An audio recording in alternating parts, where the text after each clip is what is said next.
Bismillahirrahmanirrahim. Wa qala sareng ngadauh Kanjeng Nabi sallallahu alaihi wasallam, akrimu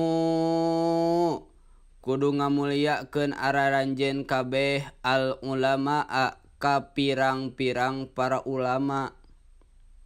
Ieu Kanjeng Nabi miwarang urang ngamuliakeun ka para alimil ulama, ka jalma anu berilmu.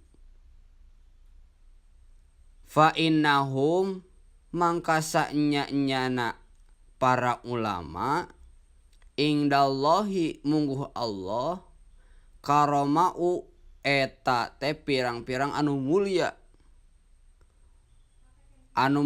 mukarramuna tur anu dimuliakeun. Ta para ulama teh ku Allah pirang-pirang anu mulia jeung anu dimuliakeun.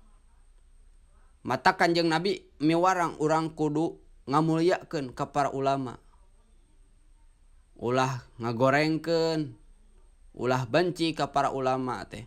Sabab para ulama anu mere ilmu ka urang ku pituah-pituah anjeunna, ku ceramah-ceramah anjeunna. Eta teh ilmu-ilmu Allah anu didugikeun teh. Mata urang kudu ngamuliakeun tah. Ulah silih benci ka para ulama teh. Ulah ngadu dombakeun ka para ulama. Urang kudu ngamuliakeun terutama ka para guru urang nu aya di lembur. Umumna mah kasadayana nu pernah masihan ilmu ka urang. Mugia manfaat.